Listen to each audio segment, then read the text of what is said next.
Oliver Hardy is widely recognized as one of the greatest comedians in Hollywood history, best known as one half of the legendary duo Laurel and Hardy.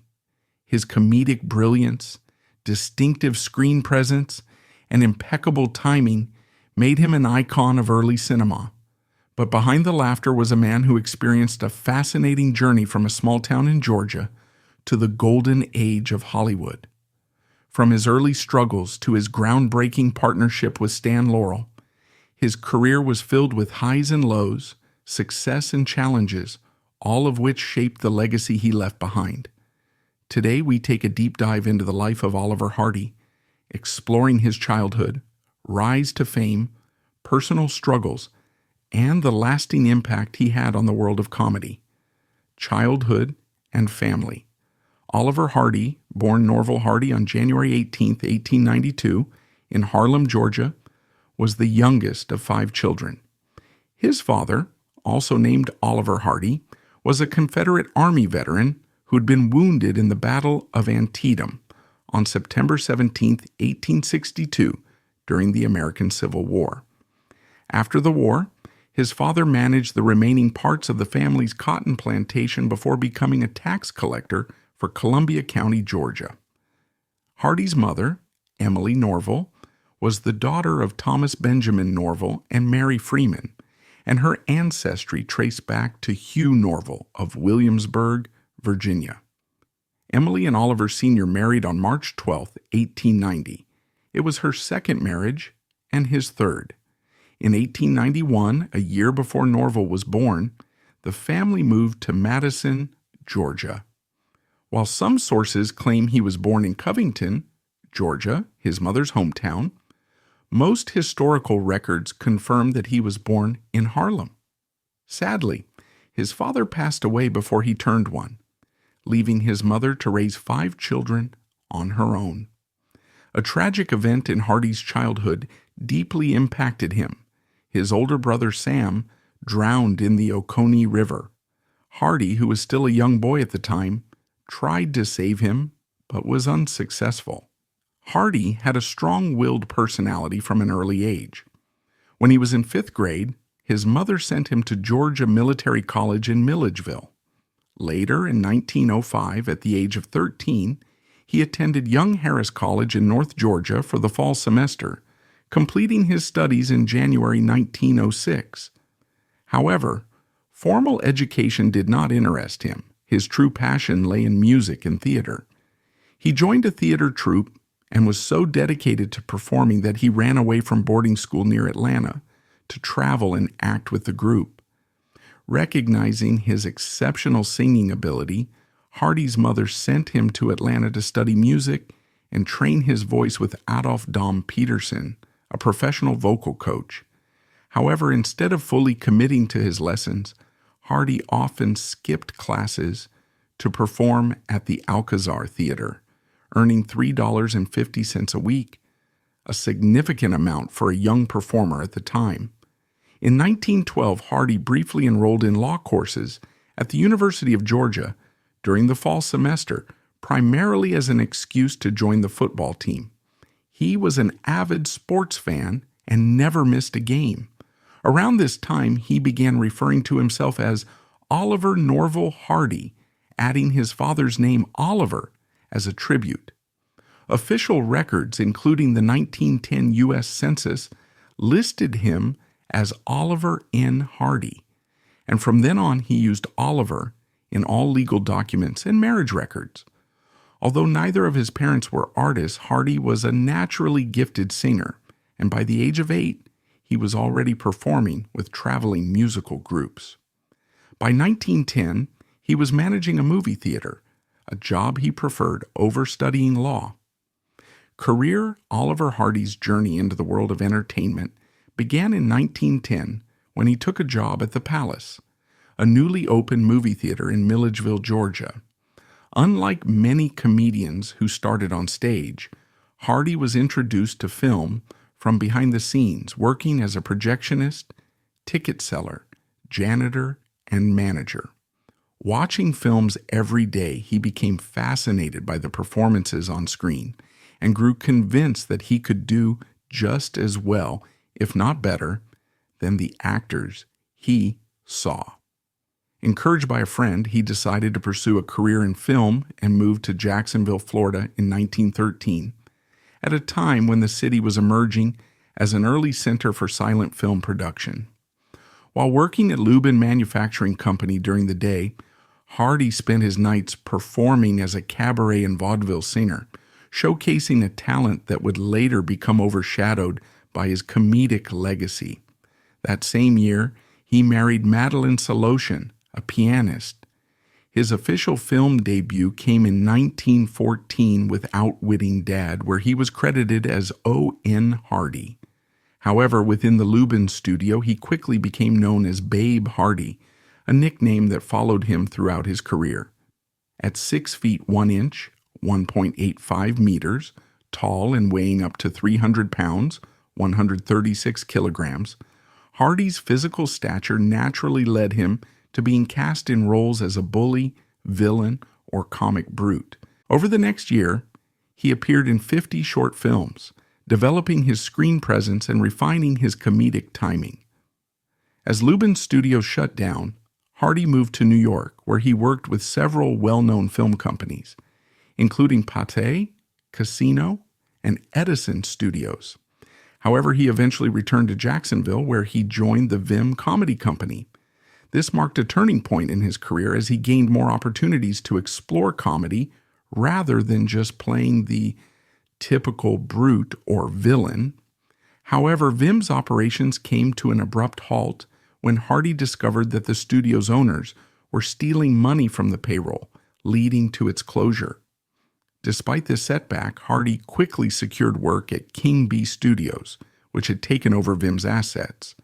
During this time, Hardy acted alongside Billy West, a comedian best known for his Charlie Chaplin impersonations. In these films, Hardy frequently played the antagonist, modeling his performances after Eric Campbell, Chaplin's original on-screen heavy. This period further solidified Hardy's reputation as a classic comedic antagonist, and his performances became more refined as he developed a more nuanced approach to physical comedy. Rather than relying solely on exaggerated movements, he began to incorporate subtle reactions and slow-burn expressions, elements that would later become essential to his work with Stan Laurel. Between 1916 and 1917, Hardy also tried his hand at directing, overseeing, or co-directing 10 short films. While his time behind the camera was brief, it gave him a deeper understanding of storytelling, comedic structure, and how to craft a performance from a director's perspective. Though he ultimately chose to remain in front of the camera, this experience made him a more well-rounded performer. In 1917, Hardy left Florida and moved to Los Angeles, recognizing that Hollywood was becoming the true heart of the American film industry. Unlike Jacksonville and New York, where studios were still finding their footing, Hollywood offered greater stability, bigger productions, and more opportunities for long-term success. Upon arriving, he began freelancing for various studios, taking on supporting roles in different silent films. While he was not yet a household name, his experience in acting, directing, and comedy made him a valuable asset in the growing industry. His ability to adapt to different comedic styles and work with a variety of filmmakers paved the way for the next major phase of his career, the fateful meeting that would change everything, his partnership with Stan Laurel. Oliver Hardy's career between 1918 and 1927 was a transformative period that saw him evolve from a well-known character actor in silent comedy to one half of the most legendary comedic duo in film history. This phase of his career was marked by consistent work with major studios, collaborations with key figures in silent film, and the fateful meeting with Stan Laurel that would change the course of comedy forever. After moving to Los Angeles in 1917, Hardy found steady work at Vitagraph Studios, where he became a regular presence in silent comedies. Between 1918 and 1923, he appeared in over 40 films, many of them alongside Larry Seaman, one of the most popular slapstick comedians of the silent era. Seaman was known for elaborate high-energy comedy sequences, and Hardy often played the bumbling heavy or comic villain in these productions. His sheer physical presence made him a natural fit for these roles. His large frame and exaggerated expressions allowed him to portray intimidating yet foolish antagonists, a style reminiscent of Eric Campbell's roles in Charlie Chaplin films. During this period, Hardy also began refining his comedic timing and reaction-based humor. Unlike many comedians of the era who relied on fast-paced, exaggerated slapstick, Hardy's comedic strength lay in his ability to react slowly and deliberately. He had a talent for making exasperation, confusion, and frustration hilariously relatable, a skill that would later become his signature in the Laurel and Hardy films. Beyond his professional growth, Hardy's personal life also underwent significant changes. In 1921, he divorced his first wife, Madeline Soloshin, and soon after he married actress Myrtle Reeves. However, their marriage was far from ideal. Reeves struggled with alcoholism, which put a strain on their relationship for years. Also in 1921, Hardy unknowingly had one of the most important moments of his career, his first on-screen appearance with Stan Laurel in the short film The Lucky Dog. In this film, Hardy played a robber attempting to mug Laurel's character, a typical role for him at the time. While neither of them could have imagined what the future held, this brief collaboration was a glimpse of the natural comedic contrast between them. Hardy as the overbearing authority figure, and Laurel as the innocent, clueless troublemaker. By 1924, Hardy was working at Hal Roach Studios, a major comedy production house that would eventually become the home of Laurel and Hardy's greatest films. At Roach, Hardy appeared in Our Gang films and worked alongside Charlie Chase, another key figure in silent comedy.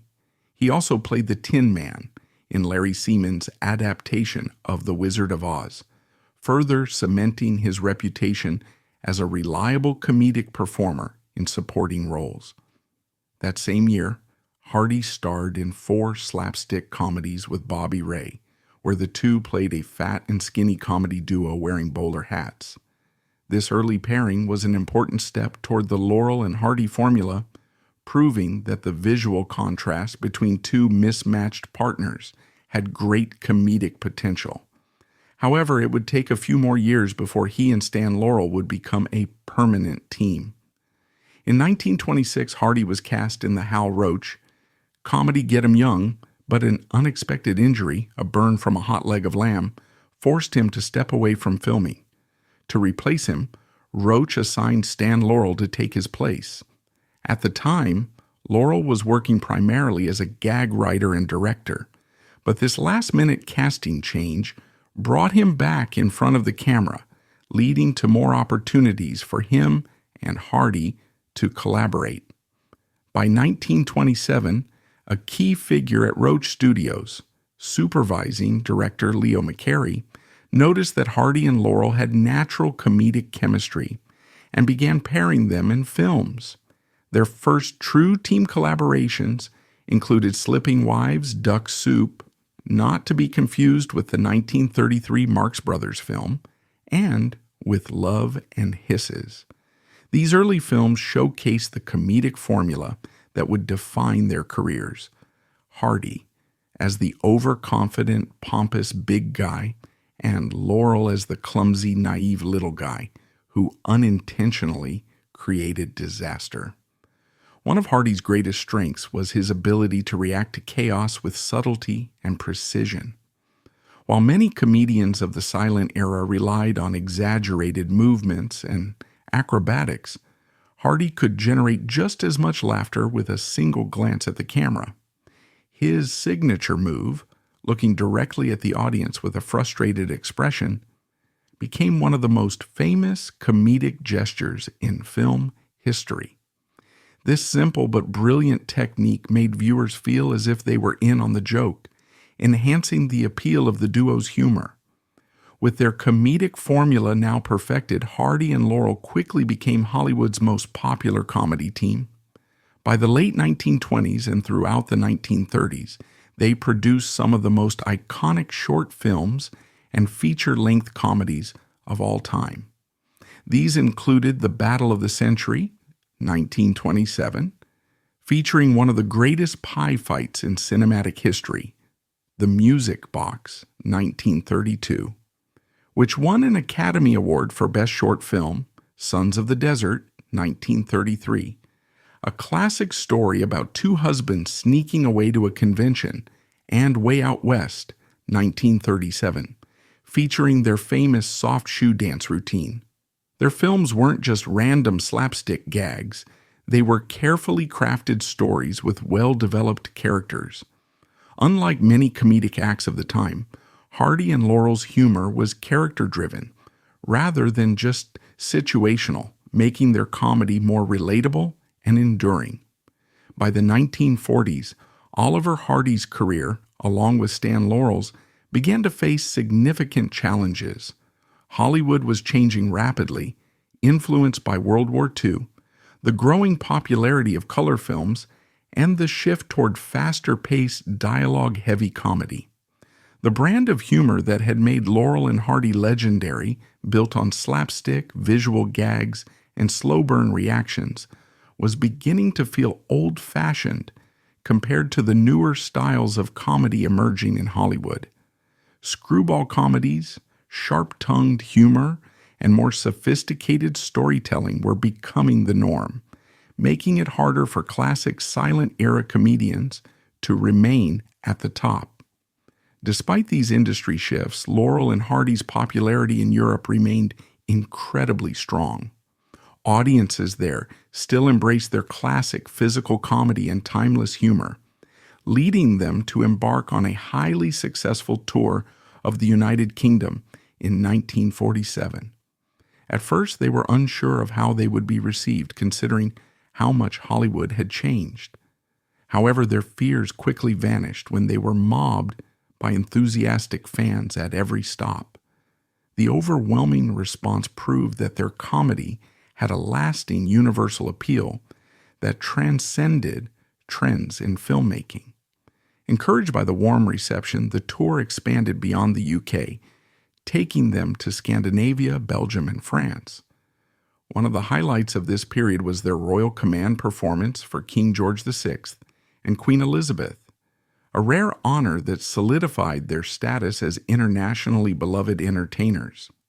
The tour was a testament to their enduring influence, demonstrating that even as Hollywood moved on, their comedic legacy remained intact overseas.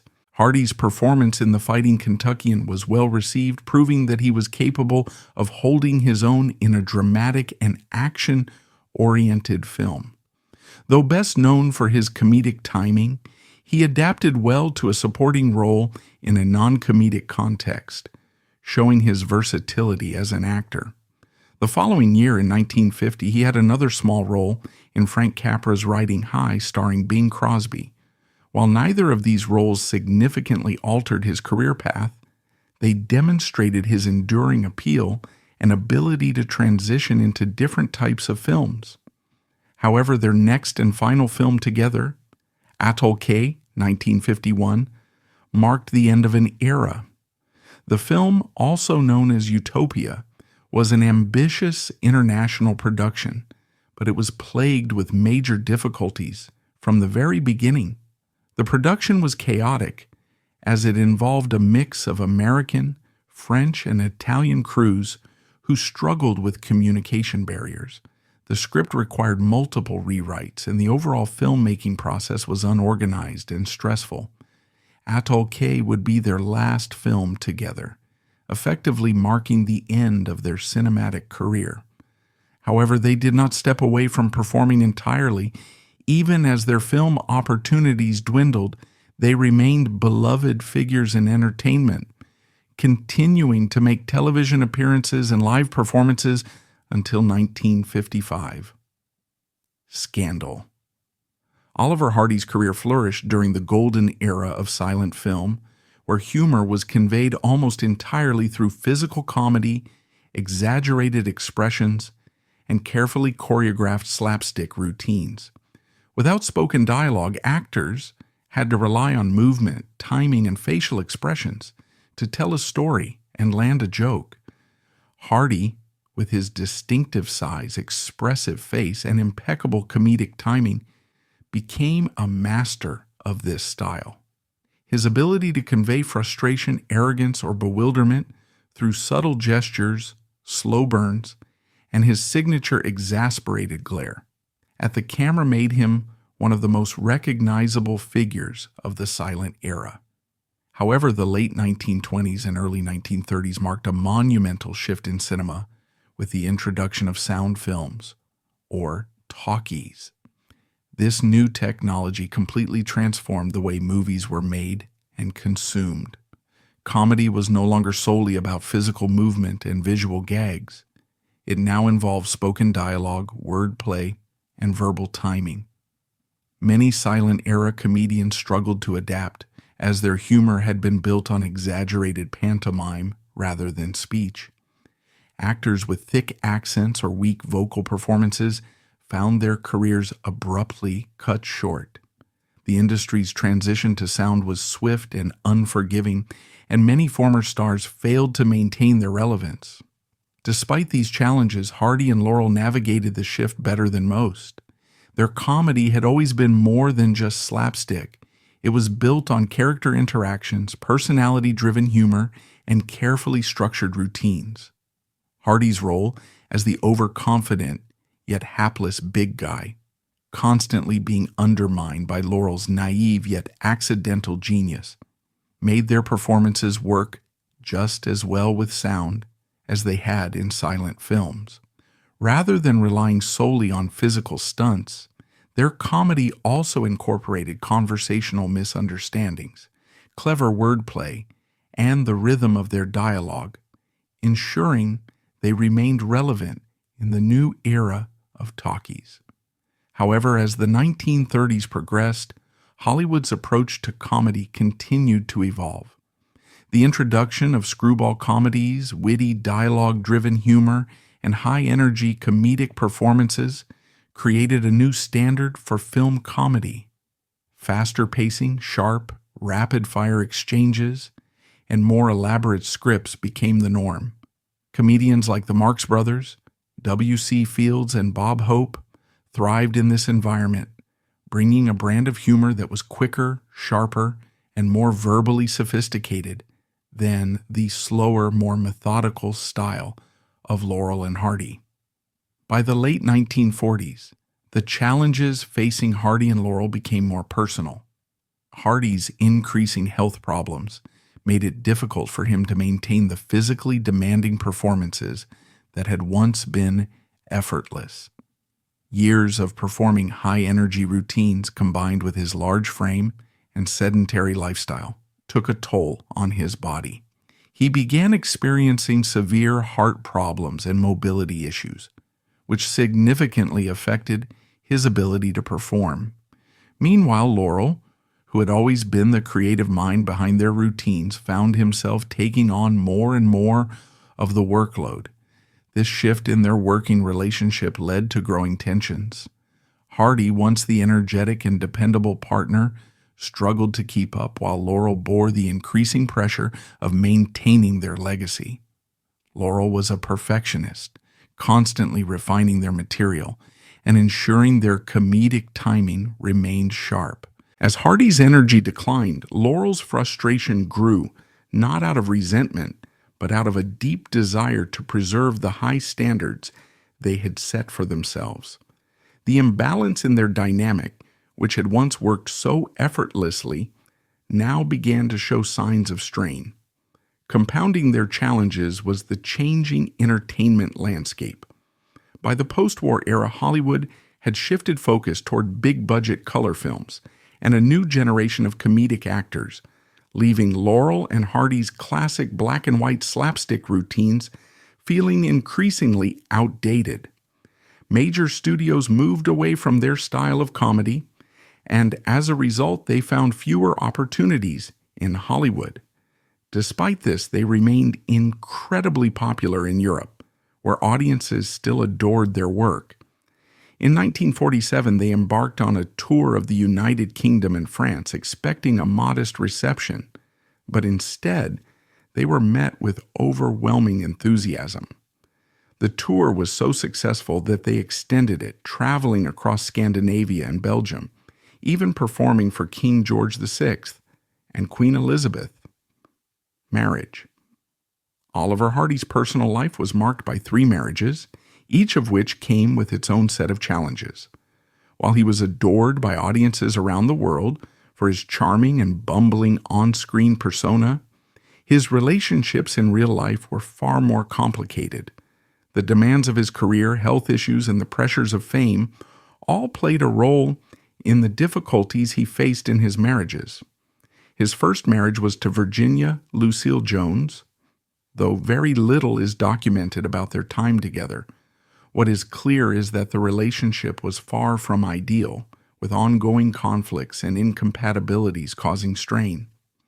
Given Hardy's rising career in the film industry at the time, it is likely that the demands of his work schedule, constant travel, and long hours on set contributed to their marital struggles. The tensions between them proved irreconcilable, and in 1937, after a period of estrangement, the couple officially divorced. Following the end of his first marriage, Hardy soon found love again and married Mildred Eustace. Initially, this relationship appeared to be much more stable and promising. They seemed to be a good match, and for a while they enjoyed a relatively happy marriage. However, as time went on, the pressures of Hardy's career, which involved frequent filming, public appearances, and the stresses of maintaining his comedic legacy, began to take a toll on their relationship. Unlike Hardy, who was deeply invested in his work in Hollywood, Mildred reportedly wanted a more traditional family life, which created tensions and differences in expectations. Additionally, Hardy's lifestyle, which included periods of unhealthy habits and weight-related health concerns, may have further strained their marriage.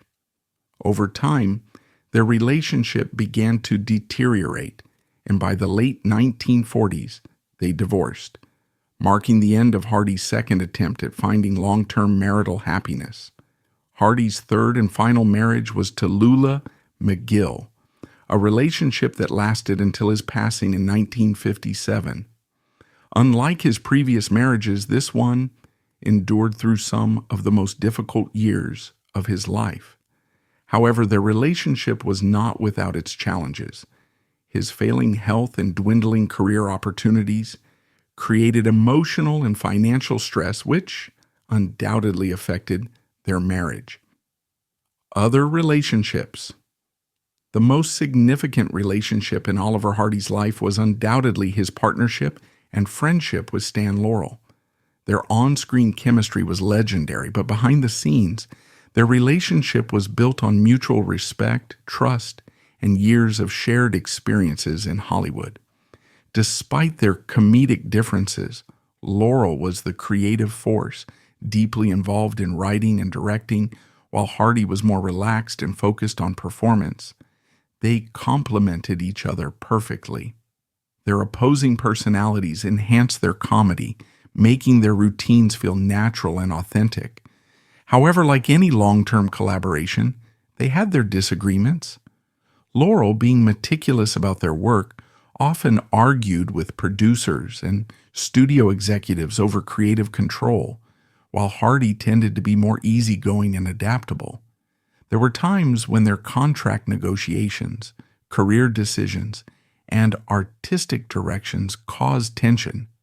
Yet, no matter how serious their disputes became, they always found a way to reconnect and continue working together. Their bond wasn't just professional. It was a deep personal friendship that lasted until Hardy's final days. Even after Hardy's passing, Laurel never performed again, saying that he couldn't imagine doing comedy without his longtime partner.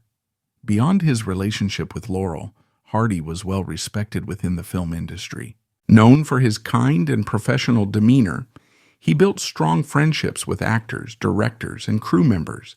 His colleagues admired his comedic timing, dedication to the craft, and ability to make any scene funnier with just a simple gesture or expression.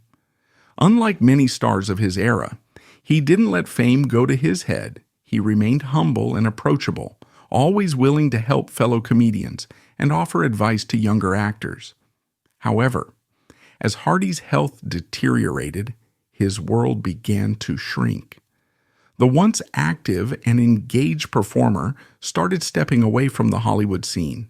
His declining health prevented him from taking on new roles, and he was no longer able to attend industry events or socialize with colleagues as he once had. Meanwhile, the entertainment industry was evolving, with new comedians and filmmakers rising to prominence.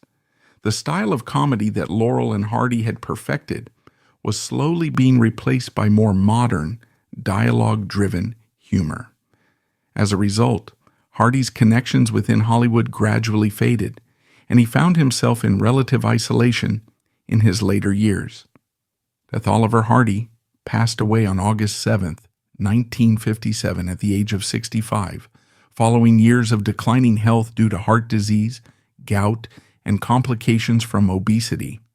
By the time he reached his final years, his once energetic and expressive persona had been overshadowed by severe physical limitations. The man who had once performed dynamic physical comedy with ease now found it difficult to even move. As his health worsened, Hardy gradually withdrew from public life, retreating to Las Vegas, far from the Hollywood studios and bright lights where he had spent the best years of his career. His passing was met with deep sorrow from those who knew and loved him. His wife, Lula McGill, who had been by his side during his most challenging years, remained with him until the very end, providing care and comfort as he faced his final days. Despite the difficulties Hardy had endured, she never left his side, ensuring that he did not face his last moments alone. The loss was particularly devastating for Stan Laurel, Hardy's closest friend and longtime comedy partner. The two had built a career together that spanned decades, creating some of the most memorable and beloved comedy films of all time. They weren't just on-screen partners. They were genuine friends, bound by mutual respect and a deep personal connection. Upon hearing of Hardy's passing, Laurel was heartbroken. He later wrote a touching tribute, expressing the depth of his grief. Oliver was the best friend I ever had, and I will always cherish the wonderful times we had together. I cannot imagine life without him. Laurel was so devastated by Hardy's death that he refused to perform again, stating that he could never bring himself to do comedy without his friend by his side. Hardy's death was widely mourned not just by family and colleagues, but by fans around the world who had grown up watching him bring laughter to the screen. Across the film industry, tributes poured in from fellow comedians, directors, and actors, all acknowledging Hardy's immense impact on the world of comedy. He was remembered not only for his brilliant comedic timing and expressive performances, but also for his kind and humble nature off-screen. Even though Hollywood was rapidly changing in the years following his passing, Hardy's legacy remained strong. His films with Stan Laurel continued to be celebrated, screened in theaters, and broadcast on television to new generations of viewers. The slapstick humor, clever character dynamics, and timeless charm of their work ensured that Hardy's influence on comedy would never fade. His name became synonymous with classic Hollywood comedy, and his performances remained a source of joy and inspiration long after he was gone.